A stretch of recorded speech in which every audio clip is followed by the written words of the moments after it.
खबरदार इस बूढ़े की बात पर कान ना धरना और ना ही इसके फ्रेब में आना। ये था हजरत नूह अलैहिस्सलाम की कौम का रद्द-ए-अमल। हजरत नूह अलैहिस्सलाम ने 950 साल तबलीग की, लेकिन आपकी कौम जिद और हठधर्मी पर डटी रही। आज की इस वीडियो में मैं हजरत नूह अलैहिस्सलाम की हयात तैयबा शिया और सुन्नी दोनों मकातबे फिक्र की रोशनी में मुख्तसर सी बयान करूंगा। लेकिन आगे बढ़ने से पहले अगर आप मेरे चैनल पर नए हैं तो इसको सब्सक्राइब करें ताकि आपको इस तरह की मजीद वीडियोस मिलती रहें। अस्सलामु अलैकुम, मैं हूं एडवोकेट अली हैदर नकवी और आप देख रहे हैं मेरा ऑफिशियल यूट्यूब चैनल। हजरत नूह अलैहिस्सलाम की हयात तैयबा शिया और सुन्नी दोनों मकातबे फिक्र में तकरीबन एक जैसी है। जहां पर कोई फर्क आएगा तो वो मैं आपको बता दूंगा। सूरतुल अनकबूत की आयत नंबर 14 के मुताबिक आपने 950 साल तबलीग इस्लाम की। शिया मकतब की किताब बहारुल अनवार में ये रवायत मौजूद है कि हजरत इमाम जाफर सादिक अलैहिस्सलाम ने फरमाया कि हजरत नूह अलैहिस्सलाम ने 2500 साल उम्र पाई। इसमें से 850 साल कबल अज बैसत में गुजरे, फिर 950 साल आपने तबलीग इस्लाम की, फिर इसके बाद लोगों से दूर 200 साल तक आप कश्ती बनाते रहे और फिर तूफान के बाद आपने 500 साल उम्र पाई। हजरत नूह अलैहिस्सलाम ने जब तबलीग इस्लाम का आगाज किया और लोगों को बताया कि वो अल्लाह के नबी हैं, तो कौम के लोगों ने आप पर कुछ तोहमतें लगाई और कुछ एतराजात किए। मिसाल के तौर पर सूरतुल कमर की आयत नंबर 9 के मुताबिक कौम के लोगों ने हजरत नूह से कहा कि तू तो दीवाना और असेबज़दा है। इसी तरह सूरतुल आराफ की आयत नंबर 60 के तहत कौम के अशराफ ने हजरत नूह पर यह तोहमत लगाई कि हम तुझे वाजिया गुमराही पर पाते हैं। यहाँ से आप अंदाजा लगाएं कि अंबिया को भी लोगों ने गुमराह कहा है,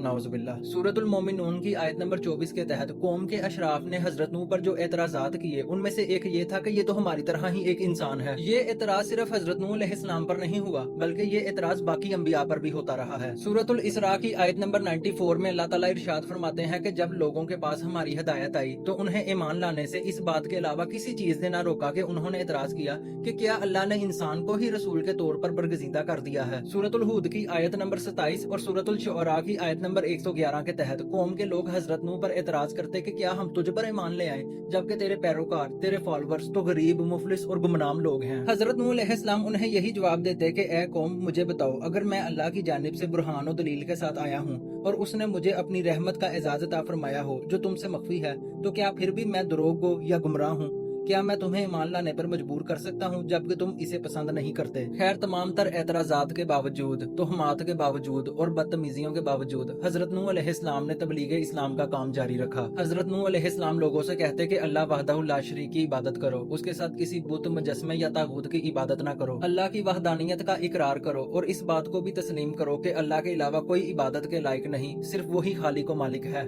सूरतुल नूह की आयत नंबर 13 से 20 के मुताबिक हजरत नूह अलैहिस्सलाम ने लोगों से कहा कि तुम क्यों अल्लाह ताला की अजमत का इकरार नहीं करते, हालांकि उसने तुम्हें तरह तरह का पैदा किया है। क्या तुमने देखा नहीं अल्लाह ताला ने किस तरह 7 आसमानों को एक दूसरे के ऊपर पैदा किया है, चांद को उसमें रोशनी का जरिया बनाया है और सूरज को एक चमकता हुआ चिराग बनाया है। अल्लाह ने तुम्हें सब्जे की तरह जमीन से उगाया, फिर वो तुम्हें इसमें लुटा देगा और फिर दोबारा उठाएगा। अल्लाह ने जमीन को फर्श की तरह तुम्हारे लिए बिछा दिया ताकि तुम इसके कुशादा रस्तों और दरों में से गुजरो। मुख्तसर ये कि हजरत नूह अलैहिस्सलाम ने बहुत ज्यादा तबलीग की, लेकिन वो लोग अपनी हठधर्मी पर डटे रहे। सूरतुल नूह की आयत नंबर 5 से 7 के मुताबिक हजरत नूह अलैहिस्सलाम उन लोगों को जब दावत तौहीद देते तो वो अपने कानों में उंगलियां डाल लेते, अपने सरों पर कपड़ा डाल लेते। शिया सुन्नी मकतब की किताबों के मुताबिक वो लोग अपने बच्चों को हजरत नूह अलैहिस्सलाम के पास लाते और कहते, खबरदार इस बूढ़े की बात पर कान ना धरना, इसके फ्रेब में ना आना, अगर तुम मेरे पास जिंदा रहे तो इसकी हरगिज पैरवी ना करना। शिया सुन्नी मकतब की किताबों के मुताबिक जब उनमें से कोई मरने लगता तो मरते वक्त यही वसीयत करता कि अपने माबूदों की, अपने बुतों की इबादत मत छोड़ना। यहाँ पर मैं अहले सुन्नत मकतब की किताब सही बुखारी से एक रवायत पेश करना चाहूंगा जिससे मालूम होगा कि कौम नूह किस कदर झूठी थी। हजरत मोहम्मद सल्लल्लाहु अलैहि वसल्लम ने फरमाया कि क़यामत वाले दिन हजरत नूह अलैहिस्सलाम और इनकी कौम हाजिर होंगे। अल्लाह ताला हजरत नूह से पूछेंगे कि क्या आपने मेरा पैगाम अपनी कौम तक पहुंचा दिया था? हजरत नूह जवाब देंगे, ए मेरे परवरदिगार, मैंने आपका पैगाम अपनी कौम तक पहुंचा दिया था। इसके बाद अल्लाह ताला कौम नूह से पूछेंगे कि क्या तुम तक मेरा पैगाम पहुंचा था? ये लोग कहेंगे, नहीं, हम तक कोई पैगाम नहीं पहुंचा, हमारे पास कोई नबी नहीं आया। अल्लाह ताला हजरत नूह से पूछेंगे कि क्या तुम्हारा कोई गवाह है?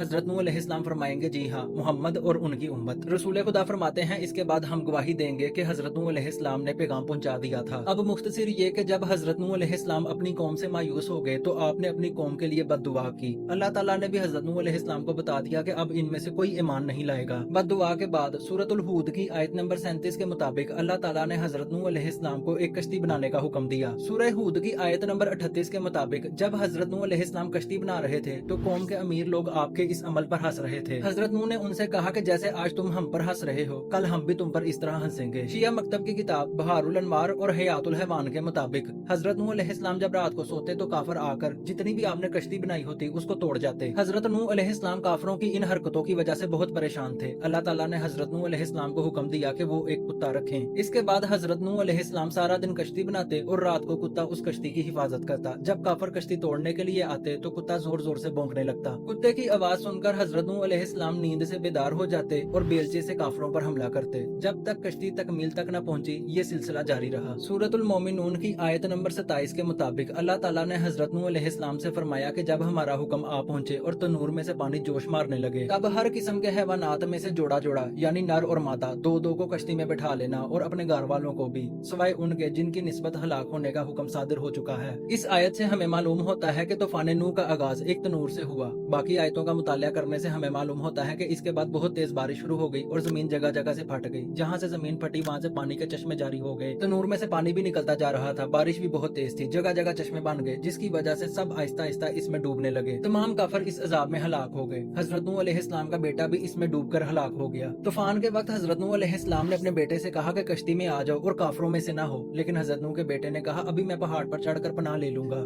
जब तूफान आया तो वो पहाड़ पर चढ़ गया, लेकिन पानी इतना ज्यादा था कि पहाड़ भी इस पानी में डूब गए। सूरतुल मोमिनून की आयत नंबर 28 और 29 के मुताबिक अल्लाह ताला ने हजरत नूह अलैहिस्सलाम को हुक्म दिया कि जब तुम और तुम्हारे साथी कश्ती में बैठ जाओ तो अल्लाह का शुक्र अदा करना और कहना सब तारीफें अल्लाह ही के लिए हैं जिसने हमें जालिम लोगों से निजात बख्शी, और ये भी दुआ करना ए परवरदिगार हमें मुबारक जगह उतार, बेशक तू बेहतर उतारने वाला है। शिया मकतब के मुताबिक हजरत नूह अलैहिस्सलाम की कश्ती ने सारी दुनिया का चक्कर लगाया, लेकिन जब यह कश्ती मैदान करबला पहुंची तो जमीन ने इसे पकड़ लिया। यहाँ पर हजरत नूह अलैहिस्सलाम ने कातलीन हुसैन पर 4 मरतबा लानत की तो फिर ये कश्ती आगे चली और इसके बाद ये कश्ती कोहे जूदी पर आकर ठहरी। सूरतुल हूद की आयत नंबर 44 के तहत अल्लाह ताला ने हुक्म दिया ए जमीन अपना पानी निगल जा और ए आसमान तू थम जा। यूं पानी खुश हो गया और कश्ती कोहे जूदी पर जा ठहरी। सूरह हूद की आयत नंबर 48 के मुताबिक अल्लाह ताला ने हुक्म दिया ए नूह हमारी सलामती और बरकतों के साथ तुम और तुम्हारे साथी कश्ती से उतर आओ। यूं जमीन से तूफान का पानी खत्म हुआ और हजरत नूह अलैहिस्सलाम अपने साथियों समेत कश्ती से उतर आए। ये थी मेरी आज की वीडियो। अगर आपको ये वीडियो पसंद आई है तो मेरे चैनल को सब्सक्राइब जरूर करें। शुक्रिया। अल्लाह हाफिज।